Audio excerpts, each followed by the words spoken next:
All right, we might get going at this stage. Nicole, can I just get to some confirmation from you as to whether we've got any vision and sound? Yep, I can hear you. Fantastic. Thanks so much. All right, we'll just do a quick audit and see how many people are actually online. I think there's just us two. Okay, so I'll throw over to you, Nicole. Is there anywhere you would like to start or any questions that you would like to raise? No, not in this point of time. It's going pretty well. Assessment and everything's good. Excellent. I'm glad to hear that. That's really good. All right. Well, look, I'll get started then. And what I normally do is I normally follow a steady format where I look at 3 to 4 things every particular session. And here they are, an overview of the week briefly. I won't talk too much about that this week. Links to assessment task number 2, some information coming from the forums and some misconceptions and some good advice coming from other students.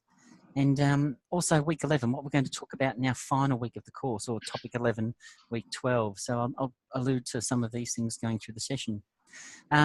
Please stop me if there's something you need to know or want to know. Failing that, I'm imagining there's some questions people will have and throwing them out there by way of this Zoom session, which I'll also get recorded. All right, so to begin with, we had a little notion, a talk in the overview about what engagement might be. And it comes as the first E of the 5 E's. And of course, the aim here is to hook the learners in. And there's a range of strategies for doing that. You can use some of the Endeavour strategies, which we've got here. We've got a range of scientists. Some are well-known, some are not so well-known. One in particular is quite uniquely Australian. And David Unaipon, and is also got quite a unique story. And depending on who your audience and your student group is, this can be a really strong engagement strategy. So Noam Chomsky up at the end, again, is just people wonder who Chomsky is, and when they look at some of his theories, they get quite excited about him. He really relates and connects very well with children. So the key terms, we talked about engagement, we looked at the 5 E's, and we looked at motivation. We looked at the 5 E's primarily because that's what primary connections focus upon. The Queensland Science Association doesn't use the 5 E's per se in their models, but you will see a combination there of the POE, which is 8 phases, PBL is a 4-phase model. Either way, that they basically comprise 3 basic steps in inquiry learning. And we know since 2012 that the curriculum has been based on inquiry learning. So it is 3 steps. There is the engagement stage, okay, where we actually sit down and we workshop. We do the diagnostic assessment with the students to work out where they enter and understand. Then there's a student activity, and where the students do some form of investigation. And finally, there's a discussion where the teacher becomes the sage on the stage and starts to work with student understandings, reconstructing those at the discussion stage. Now, the 5 E's stretch that over five steps. PBL does it over 4. POE, predict, observe, explain, does it over 8 stages. We're really talking about the same thing. We're just talking about different flavours. Motivation is an interesting one this week, where I've had a couple of questions on the forum. Do I have to, link to motivation? Well, there's a slight difference here. Engagement starts at the top, as we can see, it's the head, and motivation is the tail. Once you've engaged the students, the challenge then is to motivate them to learn. And so, when you're looking at your units for assessment tasks number 2, they're kind of family relationships here. They're kind of Wittgensteinian, as we'd say. Engagement and motivation are similar items, but motivation is the sustainment or the sustaining of engagement over a long period of time and a long, an 8-lesson sequence of units, if you like.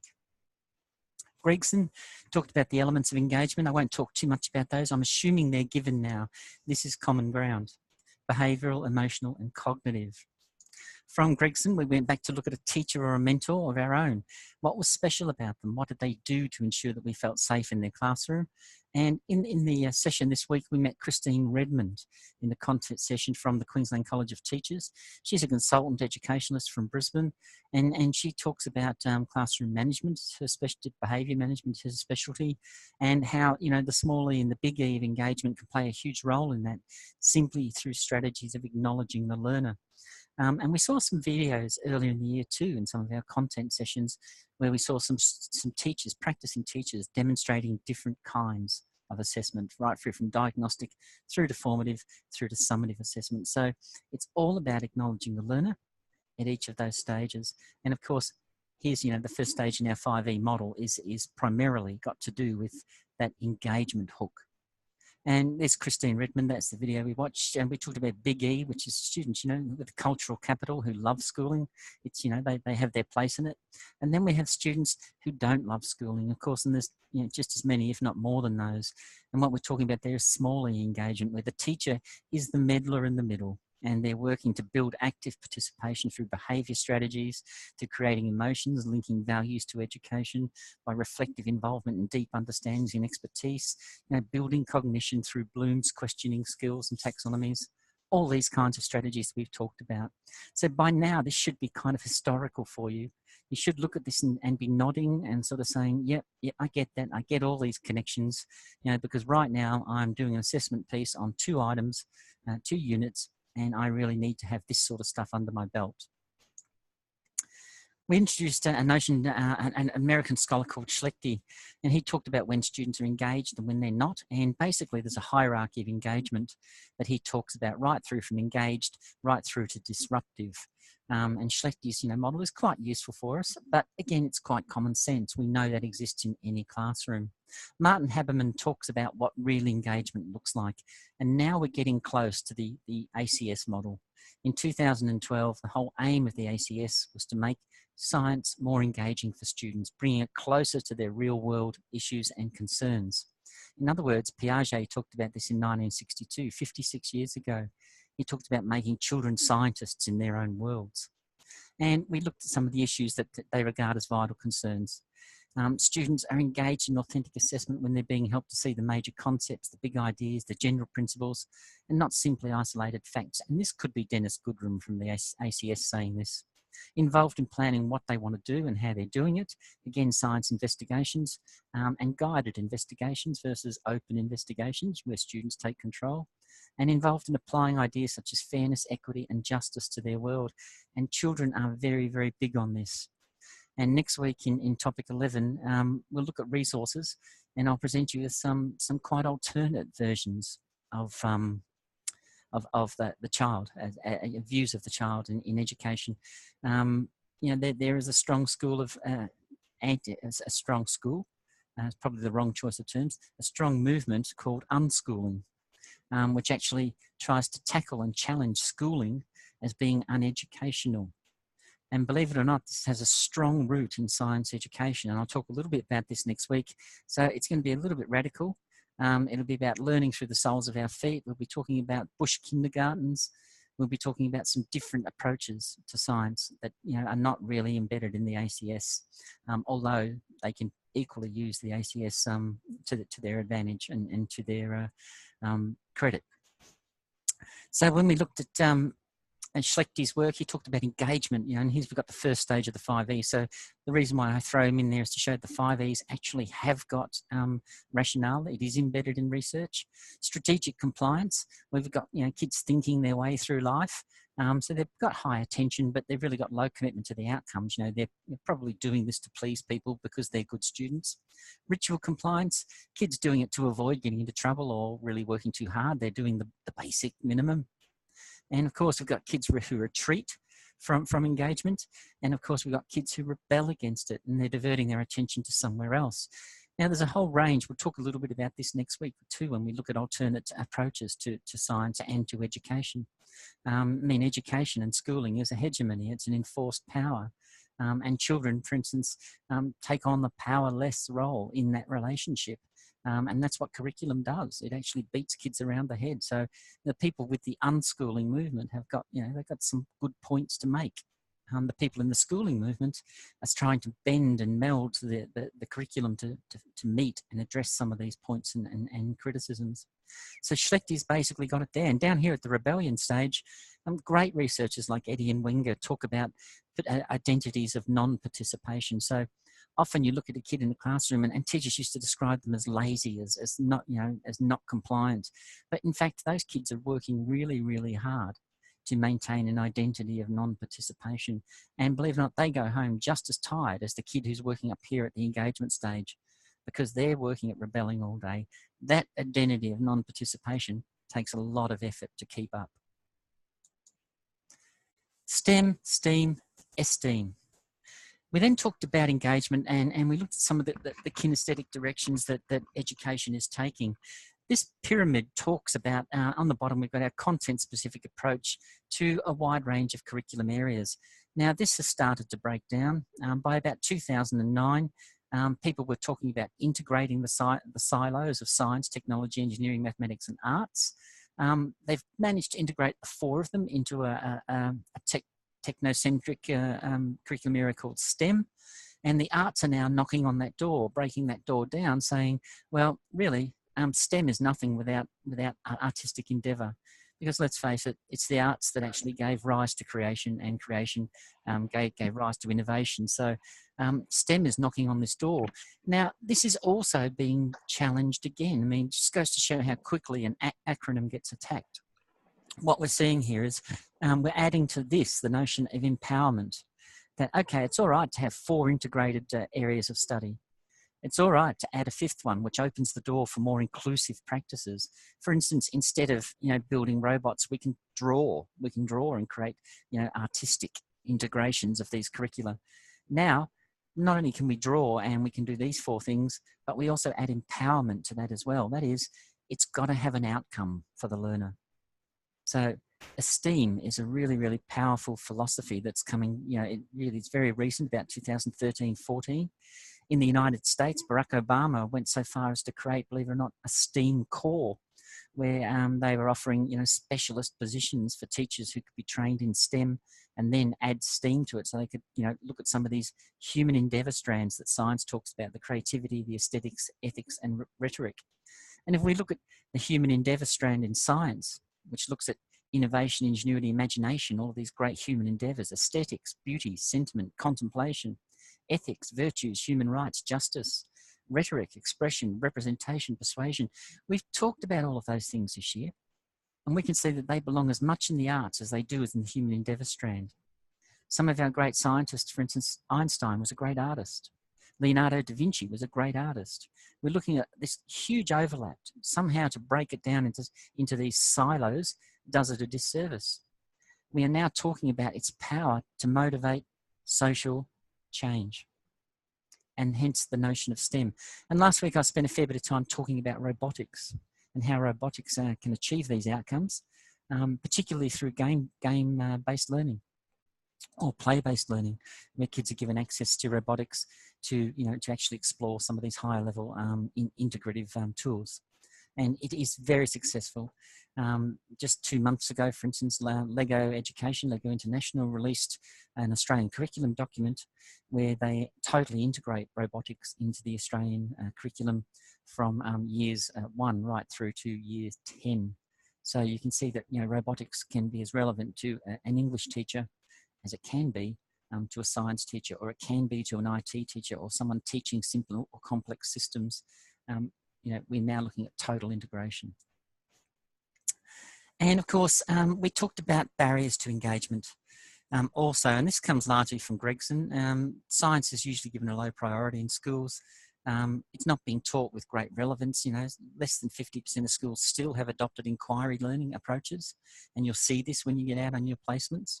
There's not enough experiments and hands-on stuff, and this is usually a case of watching the teacher do the experiment and then writing up your notes. There's too much content, okay, and that content is usually not set by learners. And the students, some teachers and parents, sometimes think science is too hard. Hard as in cold. And again, here's where STEM and esteem are coming to the rescue, the cavalry charging over the hill. But by and large, there are some barriers to engagement in science.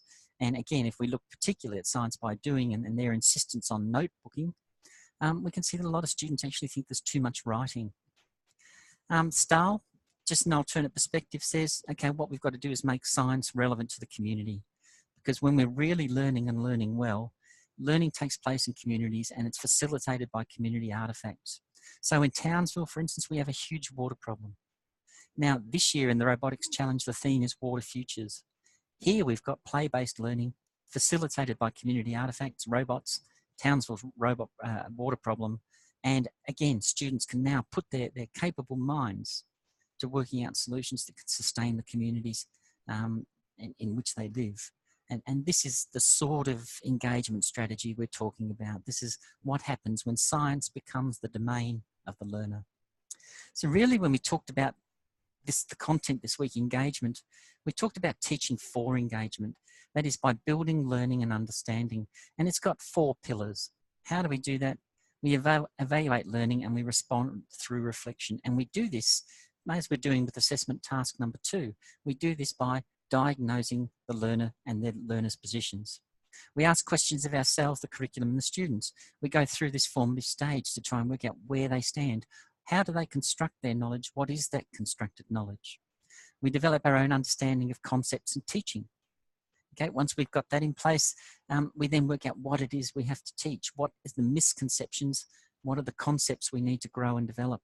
And finally, we identify, prepare resources, including safety awareness, particularly with science, to actually set up the investigations which enable students to get let loose, to form models, to test those models, to reevaluate and adjust those models, and then to apply those models in situations, hopefully, for predictable and non-falsifiable outcomes.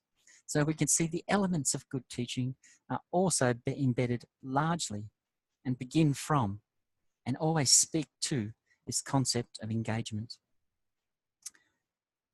I'm going to stop there and ask anybody, and I know Julie's joined us, anybody got a question about the content of this week's material at all that they would like clarified or addressed? I know we spent a lot of time looking at STEAM and STEM. Look, let's face it, in Queensland alone, $81 million last year was given to development of STEM teachers. All school districts have a STEM champion. That STEM champion is actually rotated across schools. Every district is now establishing STEM hubs with $10,000 with $10,000 worth of funding. So think about moving into STEM, thinking about giving some conception to STEM, but don't stay there too long, because then think about STEAM. Bring some of your good old-fashioned teacher skills to it. It becomes STEAM. Once you've got the STEAM, then think about STEAM. Okay, how can we build empowerment? How can we link the STEAM acronym to the students' real life? What Piaget intended us to do, what Dennis Goodrum intends us to do, what the ACS intends us to do. Any questions about engagement? I mean, I think we've got it pretty clear, haven't we? I think at this stage of the course. I'll take that as a yes. Now, Julie's saying this is where she's gone with her physics unit, because I feel for application, a STEAM problem fits nicely with the ESIC energy unit. New South Wales have Rube Goldberg's, and they said, yeah, fantastic, fantastic. I'm really glad you're looking at outside Queensland, because in Queensland we have an expert model, unfortunately. Our curriculum is very much a pyramid, where the experts at the top and they disseminate downwards. New South Wales is much more grassroots. They've tipped the pyramid on its head. So people at the top of the pyramid are actually working to support all the good ideas that are happening out there. And this makes a lot of sense. When you look at innovation, innovation doesn't actually happen, does it, in Brisbane, in Spring Street, down at Parliament House. That's where it finishes up. Innovation actually happens out on the fringes. It happens in school programs. It happens in community schools. It happens in Steiner schools. It happens in alternate schools. This is where the good ideas begin, and then they filter through to other schools and ultimately become embedded in policy down in Spring Street by the government. So let's not look to the government for innovation here. What we've got to do as teachers is actually get involved in that STEM, STEAM network and STEAM network, and look at some of these new movements coming through our teaching. And I think you'll also find them very exciting. Links to assessment task number 2. That's something I just want to go back and touch on, is learning. The brain does not function as a tape recorder. It doesn't pick things up and then automatically just store them and regurgitate them. And here's why we talk about engagement at stage 1 of the 5Es model, because the brain information is being processed. Now, there's a range of models for deciding or determining how this is done, but the information processing model basically says information comes in as stimulus. We have at least 5 senses. We have arguably more, in which we interact with our environment. The brain instantly asks, have I seen this information before? It then says, okay, if I have, where does it fit into my existing schema? What can I do with it? Okay, oh, wait a minute, it contradicts something I already think. Wait a minute, dissonance. This is what we call cognitive dissonance. I'm stuck. Can I assume that this is the same idea I had yesterday or last month? Yes, no, maybe.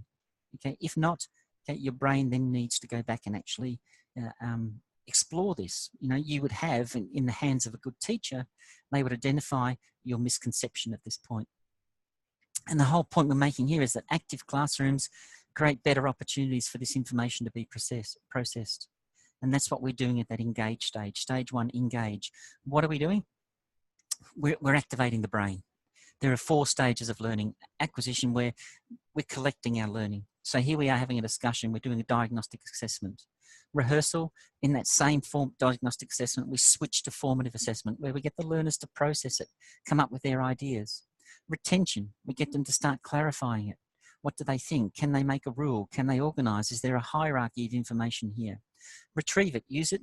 Okay, let's move to an application. Let's move to an investigation where we can actually start putting this knowledge to the test. And of course, through that process, we then start to build the memory. Okay, we've got the sensory, so we're aware of the stimulus, the scientific question.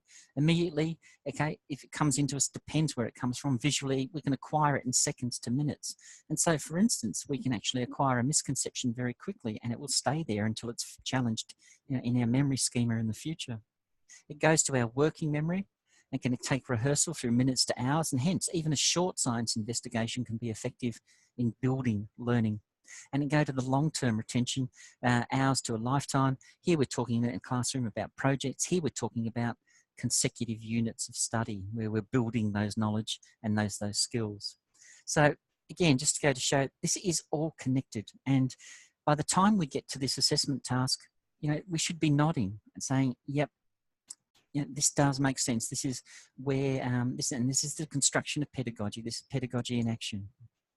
Engagement strategies, we looked at the 5 E's, and again, the first engagement stage. And we can see there's a couple of strategies there that the ACS uses, particularly Dennis Goodrum and his Science by Doing. And we can also see that the primary connections, if you're perhaps in your 2 units of study, you may see some of these tasks. Making personal connections to the lesson. Where students, names, interests, hobbies, cultures of your students when creating your lesson. So you're building a little map of who they are, and that from there, you're actually able to identify what the issues that may be that affect them most. Presenting a slideshow. Students get to present their own PowerPoint slideshow summarising the key points of your first lesson. So in other words, you're going to get fed back what they seem to think is information. Have guest speakers come in. Okay, there's nothing like bringing in a consultant. Use a variety of media. And we've seen this with Science by Doing, you know, cartoons, music, magazines. We've seen, for instance, tables spread around the room, different walls, wonder walls, where different examples and challenges are put, and students are sent around to actually analyse the tasks. Display a statement on the board, graffiti boards, wonder walls. Play a video that supports that statement. Surprise the students with theatre. Okay, do a reenactment. Have your own little set of costumes or hats where you can pull hats on and have different dialogues with yourself about these key scientific issues. Students love to see you performing in that way. They absolutely really enjoy it. But the key thing here up here is on the right-hand side. Is what you're doing, is it engaging the interest and curiosity of the students? Is it relevant to students? And has the information about the students' present understanding be obtained and being built on? Or are you just out there having a little bit of fun theatre? A three-act play in one lesson featuring you, by you, for you. Whereas, really, have you actually targeted the students' learn? And if you've done that, fantastic. We're looking at successful engagement. Now, the task in assessment task 2 is to link. And I'll talk a little bit about the structure of the assessment task shortly. But it's actually link your analysis or your evaluation of the unit, the assessment items within a particular unit, and how that maps across science understandings, engagement, and motivation. So we'll talk about that in a minute. But from the forums, the question that came up again this week, what counts as consecutive units of study? And again, I'll just repeat, consecutive unit study, anything that's consecutive is something that follows in a sequence. And in the ACS, we've got 3 ways of determining sequences. Things are connected by science understandings, and they're usually done by year levels. And the year levels usually have a science, what we call a strand. That strand then has broken down into consecutive units, and those units are linked in terms of the content or science knowledge. There's also science as a human endeavour.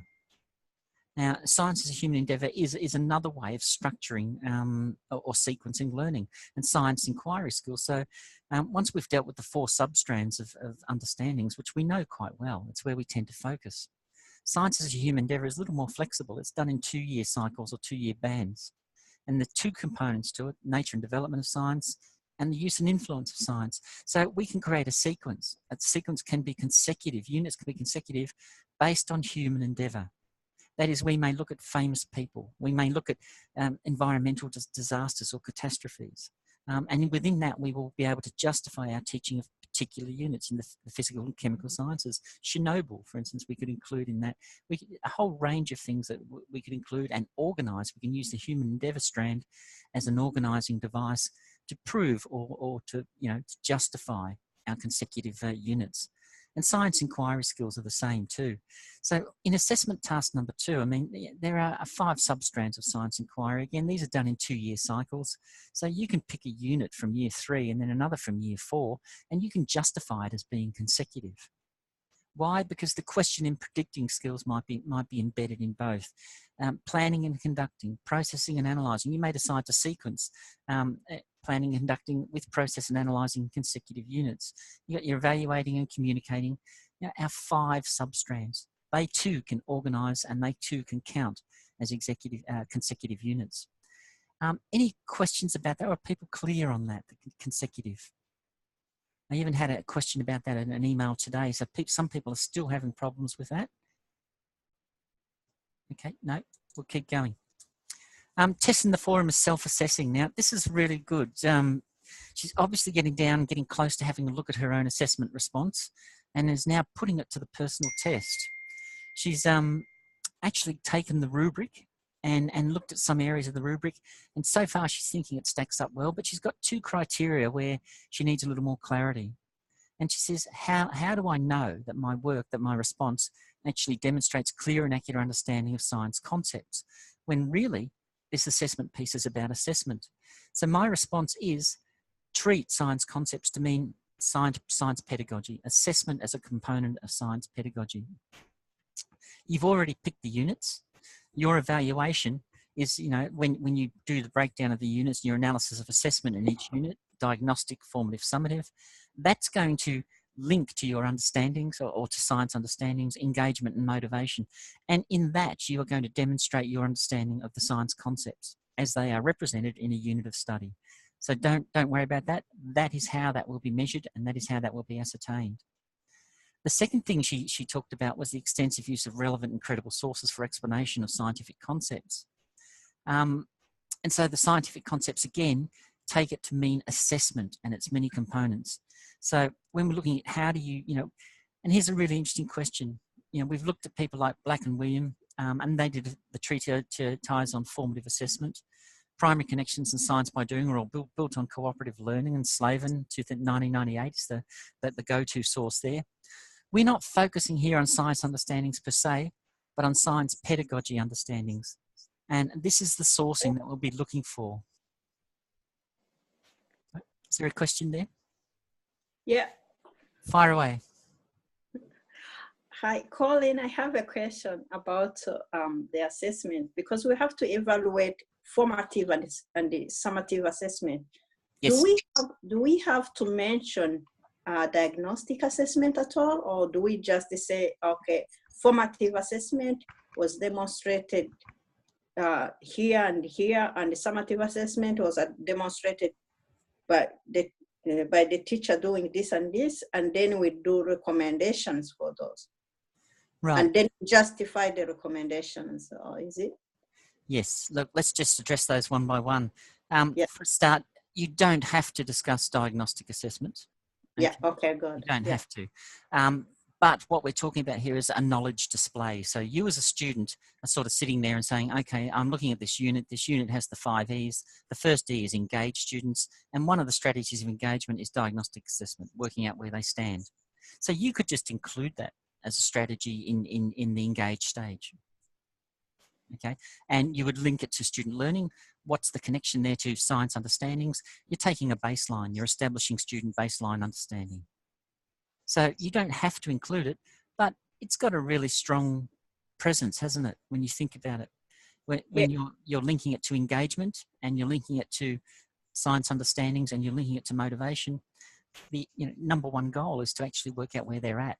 So, yeah. Because in one of the sessions I listened to, when I first started the assessment, I had included it, but one of the sessions, Zoom sessions, I listened to, you said, oh, we don't have to, we can just start like explore and explain, usually have the formative assessment, then the last two, elaboration and the evaluation, have the summative assessment, and that's where I started from. So I just got rid of the diagnostic assessment, and then I did the two recommendations for the 2 units, and I have to justify the recommendations I have done. Right, and you've raised a really good discriminating point here. I think diagnostic assessment, probably you can use it. You don't have to, but you can use it in stage 1 where you're doing, if you're doing a table where you're doing your evaluation of assessment in the unit, and you're saying the diagnostic happens at the engage stage, and this is what it achieves for understanding, motivation, and engagement.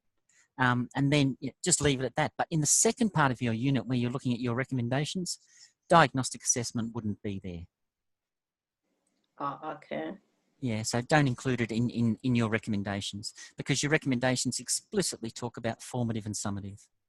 Mm-hmm.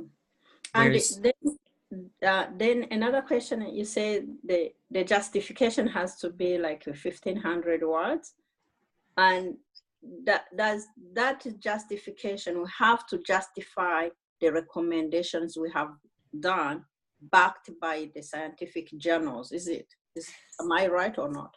You are. Look, can I come to that a little bit later? Because I've got a question there that on the structure of the essay, and I'll go through that. Yeah, but so it's a very good question. So hang on to that. Yeah. And so what we're talking about here, when you're using your references and the sourcing you're doing, please don't use Gregson and Loxley. Okay, there's nothing worse than death by Gregson and assignment. Everyone's doing it, and what it does, it just makes your response look second-rate. It looks intellectually lazy just to use your textbook. So if you really are serious about making some recommendations and including some academic sources to support your recommendations, then go to Gregson and Loxley and look who they cite, and then Google and retrieve their articles and have a look at the source. Don't just quote Gregson and Loxley. Okay, it's just, it's strategic. Go to the source. It's better to have 4 or 5 really good critical sources than one source that really doesn't say very much at all, and doesn't really warrant intense scrutiny. And another question, where should I reference? And this is kind of linked to, we'll follow through some of the concepts here and tease through some of the questions. Anne and Melanie were looking at, where do they reference? If they're going to make links to academia or to academic articles when discussing ways in which each of the assessment piece builds understanding. So in other words, in part 1 in their table, some people are doing a table, some people are just doing a description. But in that section where they're linking assessment to understanding, engagement, and motivation, do they reference? And the answer is, again, I've given a long answer here. When we look at the knowledge, in 2 weeks ago, we broke this down into 8 different kinds of knowledges. And the research calls it declarative, conditional, procedural, application, problem solving, critical, and right documentation and understanding. So they're there. But what I'm saying, basically the bottom line is, referencing in relation to the way each assessment piece builds understanding and engages and motivates, addresses knowledge display, it is relevant to at least 6 of those 8 areas of knowledge. So if you've done it, don't change it. Okay, if you've done it, by all means, in your table, put references to academic sources. Make them dot point. I've seen some wonderful examples of students saying, am I being too brief here? And they've done a table. And for instance, their motivation strategy was, this relates to cooperative learning, and in brackets, they've just put Slavin 1998. Brilliant. That's brilliant. That's all you need to do. But there's another person in the forums, Tess, and as she says, you don't have to do it in your table stage. If you want, you can pull all of your heavy knowledge bombs, you can pull them all out in the second stage, where you're looking at your recommendations. So you can treat your table largely as just a summary of the assessment, and you can map out what's happening in terms of understandings, engagement, motivation, and then you can get down to the nitty-gritty in the later part when you're doing your recommendations and throw in your academic references there. Both are right, neither is wrong. Okay, but they must be there. Those academic references must be there because it is explicit in the criteria. Does that make sense?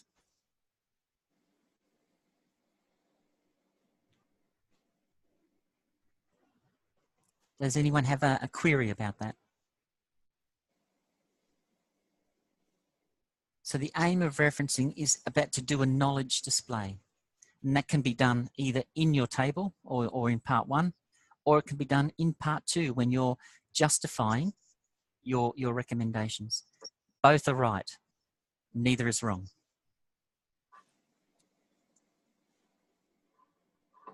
All right, moving on. The structure of your essay, and here we're coming back to that question that was asked before. What should my response actually look like? And I have gone out and sort of on a limb and sort of said, you know, here is how I think a high-level response would tackle this. This is the sort of real estate that you should be mapping in your response. And you know, clearly it's what we call a polemic essay or a polemic assignment.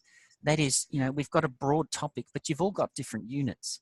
So what you're going to have to do is do an introduction. And in that introduction, you have to identify your chosen units, the year level applications and the relevant elaborations, and justify why you consider them to be taught as consecutive units. Now, this just doesn't need to be long. As you can see, I've got a word limit of 400 words here. So for your introduction, it doesn't have to be long. It's pretty punchy, but it needs to be reasoned and supported. You need to clearly state the organising principle behind your choice of units. For instance, science understandings related to energy at year 4 includes consecutive study of this principle, okay, of heat, and the second principle, friction.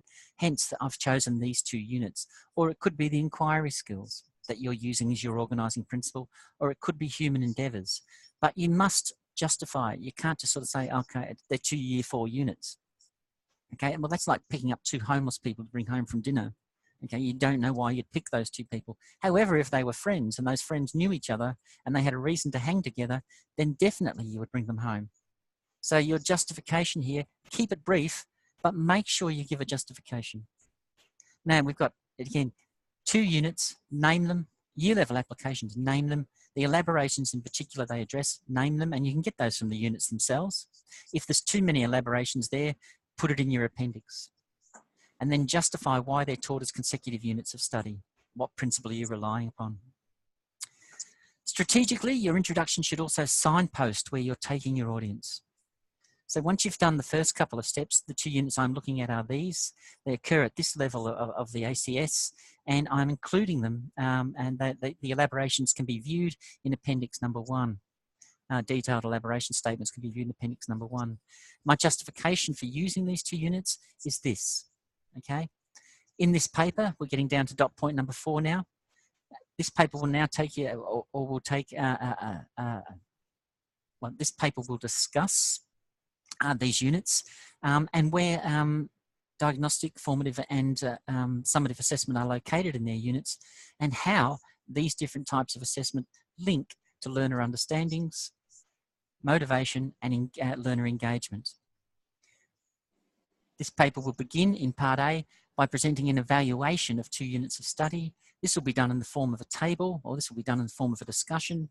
This discussion will highlight these points.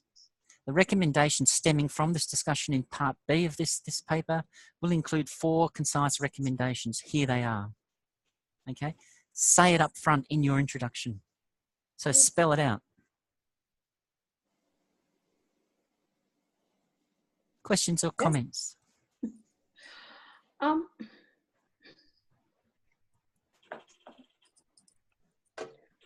Can I just ask a question? Yes, Agnes, please do. Well, so we have to set the recommendations we are going to discuss right in the introduction part. Yep. Yep. Keep it brief. But the whole aim here is to make sure that the person marking your work knows where you're going. You know, we do not want someone to jump out of a cupboard above us towards the end of your assignment with a whole lot of surprises. Okay, this is not a scenario where you want to produce a double bay Batman who's going to surprise people jumping out of wardrobes. This is a scenario where you're going to tell us what you're going to tell us in your introduction. What are my units? What are the elaborations? Why are these consecutive units being taught? Where are you going to take us? Preview, okay? Do the signpost. I'm going to take you there. I'm going to do it this way, present a table and a series of recommendations. Here are my 4 recommendations and the assessment they connect to. I would sit back and all your markers will sit back and say, thank God.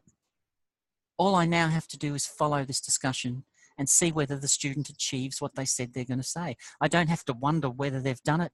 I don't have to wonder what they're thinking. I don't have to worry about what they've missed. They've told me what they're going to do. My task now is to mark that. Okay, this is the principle. You take control. You throw the furniture around. An explicit introduction. Tell us what you're going to do. You've got 400 words roughly, so it's pretty brief. But don't go to Gregson. Don't say assessment is this. Formative assessment is that. Tell us what you're going to do. Okay, we don't need assessment 101 definitions. We know what they are. Okay, all of your markers know what they are. You know what they are. I don't need to know that you know. What I need to know is what you're going to tell me, where you're going to take me on this journey. I haven't been attending Zoom sessions, so I have so many questions. You will get tired of me. Agnes, I think there'd be a lot of people like you. I'm just glad you're asking them. Now, when we analyze the formative or summative assessment, yes. Do you have to demonstrate where it has been applied in the unit we're analyzing? All right, let's move on to my next slide, which actually, see, you're quite predictable. The body of your assessment. Now, there are 2 things this assessment task asks you to do, and Agnes has just pointed to one there. There's 2 specific outcomes, an analysis of assessment in your units, and the second thing that's got to be visible and explicit are recommendations for improvements. Now, I'm suggesting you allocate 1,500 words to these. Now, as the person who's, you know, sort of at the moment, I didn't design this task, but I've had to interpret it and do interpretive design around it. I see the analysis of assessment really to be the easier part here, because these units have been done, they've been thought through by somebody else. All we're testing here is your knowledge of that process of pedagogy. Okay, so what is the assessment? Can you identify the assessment? Okay, there's diagnostic at the engage stage, there's formative here, and there's summative here. This formative relates to inquiry skills, this summative relates to inquiry skills, this summative relates to science understandings. Okay, so map that out. Once you've done that, in your table, if it's a table, or if it's not, if it's a description, feel free to use dot points. Keep it short. Okay, make explicit links to learner understandings, engagement, and motivation. And that will reflect the depth of your own science understandings. In other words, that will say to your marker, this person gets it. They get this unit. They understand the design. They understand where the assessment fits in. They understand the purpose of the assessment, that it connects to, you know, to certain specific understandings, that the aim here is to engage and the aim here is to motivate. And again, keep your dot points short if you're using dot points there, or keep your sentences short, because really for your analysis and evaluation, 1,500 words, 750 words per unit should be as much as you do. Okay, now, if people are laughing at that, challenge yourself. Are you putting too much weight in this assignment on the low-hanging fruit? Because those 3 samples, as I said in previous sessions, those 3 samples we've put up for you as models, they are not exemplars. They all scored credits. Okay, they all scored credits. They focused too much on the low-hanging fruit. That is, on the analysis of the assessment in the unit. State it, it's there. I can go and pick up that unit and read it and see it. This is not your work. It's not really what we're interested in. What we're interested in is how you demonstrate your understanding of science teaching by analysing the assessment in that unit. Do that and do that well. Do it briefly in 750 words. If you go over that, then think about what you can put in an appendix. Okay, think about what you can pluck out of your table and put in your appendix. But by and large, save yourself words for the recommendations. because that's the high hanging fruit. That's the juicy stuff. Because you're going to look at those 2 units, and from each unit, you're going to pick a formative and a summative recommendation. Now, here's where you're going to need your words. Here's where you're going to need to refer to the literature, because you need to justify your choices from all of those items. And you may, for instance, opt to develop a rubric. Now, the assessment criteria says if you're redesigning this assessment item, then please do develop a rubric. Have a rubric as an example. It doesn't have to be the best rubric in the world, but what it has to do is illustrate the assessment principle that you are reforming or redesigning here. So you may produce a rubric because you think, you strongly believe this unit doesn't make assessment explicit and well understood. So you think producing a rubric actually breaks it down and enables the learner to have more direct connections to the assessment piece. And this is both engaging and motivating, and also breaks down the science understandings. You can then extend that and sort of say that same rubric can deal with my second recommendation, okay, which is a summative one. I want to introduce peer assessment. Peer assessment would help students understand. And you can, again, go and quote, because all of the units are cooperative learning, and we've got Slaven there to recommend that as our source. But within that framework, we can also see that one rubric can be used for both recommendations.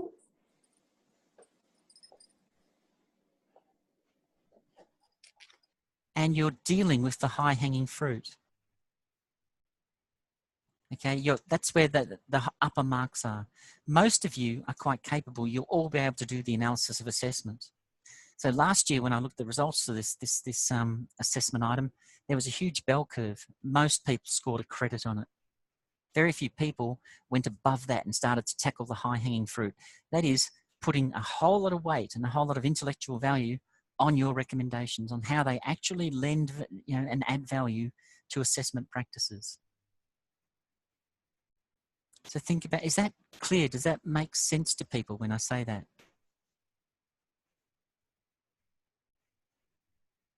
Yes, yeah, it does. Good, because it's really strategic. Now think about it. By all means, stick to the current models, walk away with your C. You can choose to do that. But you also have the option here of taking for granted that those units of study are common public knowledge. Document what's common about them, link the understandings, make it explicit, and then move on to where the marks really sit. Pick your 4 recommendations, get stuck into them, redesign them. If you are going to create a new assessment tool like a rubric, do it. It doesn't have to be world-breaking, but what it does demonstrate is your understanding, and that's what's being assessed here. Not the quality of your rubric, your understanding of how assessment can be improved. So relate your recommendations to current research and best practice. And again, please, not death by Gregson, okay? This is interpreted as intellectual laziness. So if you are going to redesign a piece of assessment, really get to know why you're doing that. What is it about cooperative learning that you think is valuable? Google it, look up your sources, go to Science by Doing, go to the, I think it's the learner unit in Science by Doing. They've got some great resources there on cooperative learning. Look those up. Have a look at what they actually say. And in there, you will get your rationale. You can see that your intuition here actually can be supported by literature. And therefore, what goes from being a good idea actually goes to being a best practice idea. And that's where the marks sit. Okay, that's what you're being rewarded for here. Not for coming up with the world's best rubric, but for actually saying rubrics would help here, and this is why they would help. And this person agrees with me, and cite that. So if you do that, you can't be wrong. Can you understand what I'm trying to argue here? You're in total control here to write yourself a high distinction. In your introduction, you actually define what you're going to do. In your body, you do it. And then in your conclusion, you tell us what you've done, that you've done it. So in your conclusion, okay, this paper has taken the following analytic steps. I've evaluated 2 units, summarised the assessment practices, and linked the assessment practices to how they connect to learner understandings, learner engagement, and learner motivation strategies. What we've done is analysed the connection between assessment and understanding and motivation, and demonstrated that while this assessment is effective and basically functioning, I have been able to identify 4 recommendations that I believe would enhance assessment. These recommendations listed were, and go through and cite them again, and your work is done. You've begun your journey by telling me what you're going to do. You've then waltzed me through the steps. And by this stage, I'm humming your music. Okay, I'm really getting it. And then you sit me down and say, well, what have I told you? I've told you this. And I've ticked all these boxes. And I've made these recommendations and made these connections. So you've done all your work. You're in total control. Whereas if you don't tell me what you're going to do in your introduction, my head is scratching. I'm starting to wonder what you're going to do. By the end of your body, I know you've done some stuff, but you didn't tell me you were going to do that, and I didn't know why you've done it. And by the time I get to your conclusion, I'm supposed to sit back and appreciate your great manifesto, but I don't really know what you've done. I can see some relation to assessment. I can see the task mapped out, but I'm not actually seeing how you've taken control of that task and really owned it. In your conclusion, you've got 350 words. Now, when you add those up, you say, oh, wait a minute, that's 3,750 words. It still puts you under the word limit of plus or minus 10%. So think about it. All I'm arguing is this is just one approach, but take control. Don't go to those samples on the website and actually say, that's what I've got to do. Own it. A high-level response is also going to observe your academic writing conventions, beginning with the word limit, and where you exceed the word limit, use appropriate editorial conventions. So create an appendix and think about, for instance, in my table, okay, I've got too much information here about the assessment item. I'm going to just break that down to 2 sentences and then put the rest, refer to Appendix 2 for details on this formative assessment strategy. So describe it in the table and then put the details in your appendix. Take control. They're all control strategies. You're not cheating. It's not unfair advantage. It's what we call academic convention. It's about getting your message across in appropriate ways. Agnes, does that help you at all?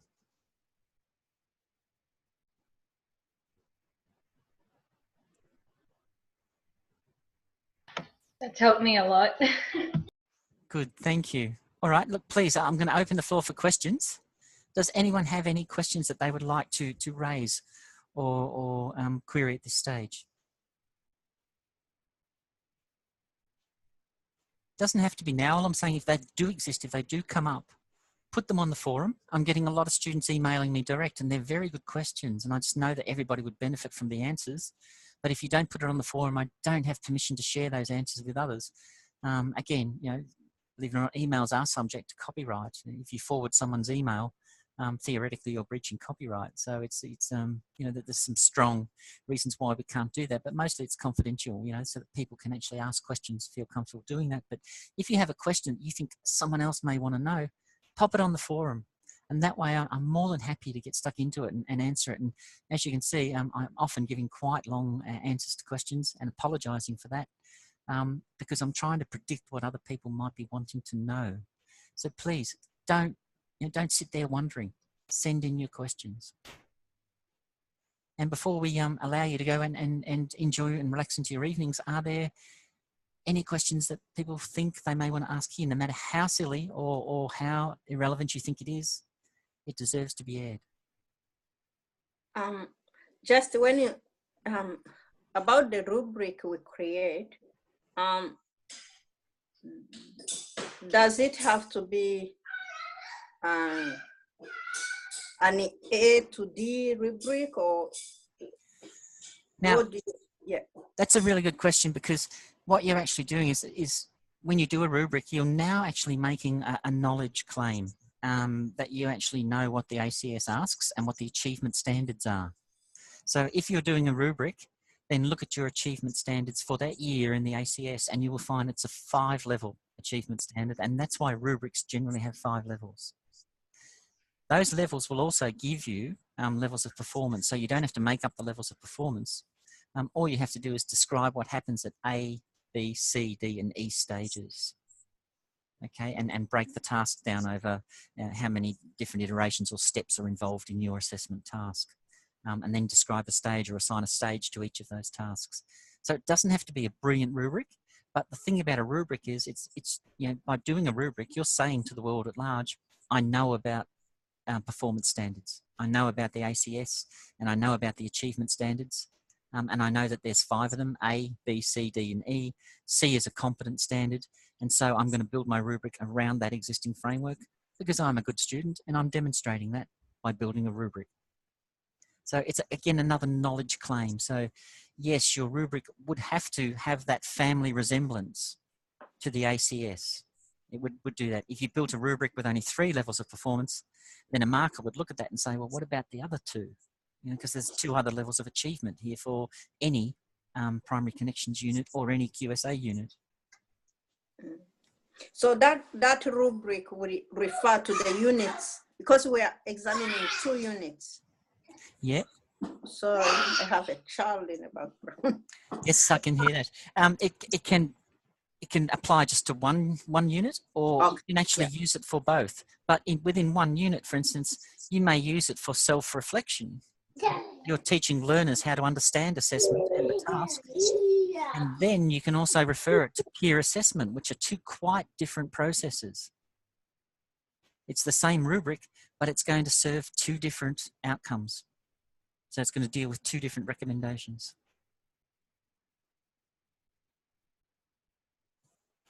Are there any other questions?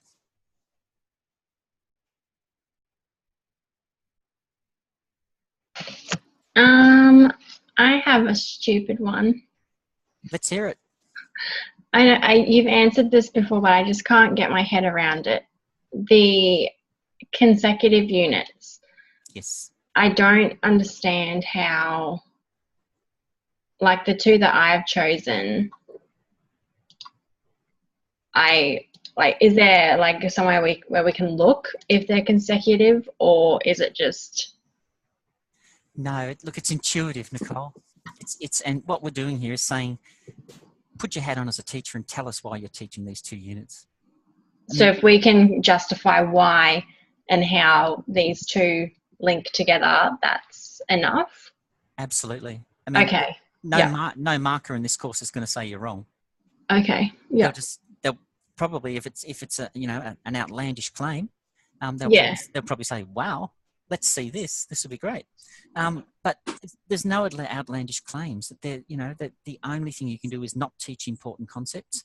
And here you've come across 2 year relevant units. You've identified them intuitively as being connected. Now just ask yourself why. Why do you think they're connected? Why am I going to teach? Why are these 2 teachable moments? Why are they consecutive?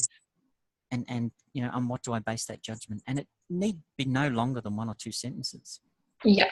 Okay. I can justify it myself, but I don't know if there was like somewhere like academic that we needed to refer. No, and this is one of the big dangers, isn't it? We all think that there's a right way out there or a wrong way out there, but in fact, it's our learners that will guide us. They're our compass here. Yeah. Okay. Thank you very much. That's good. And that was a very good question. Any other questions?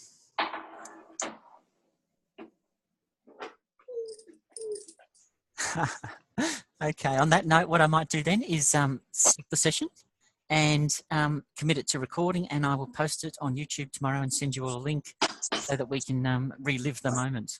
Not that it was that relivable, but it hopefully will be helpful. So is the next week's one, will it be at the 6 too, or is it going back to 10? Would you like it at 6? Yes, please. Yeah. All right. If that suits people, I'm happy to do it at 6. This was a little bit of experiment. Numbers are actually down, but I'm happy to do it at 6. Oh, okay. Okay. Look, I may even do 2 of them. Who knows? Okay. Thanks. All right. Look, thank you all for taking the time. Yeah. Thanks, Colin. Thank you. Good night, everyone. Take good care. Thank you. Oh, no. Good night. Good night.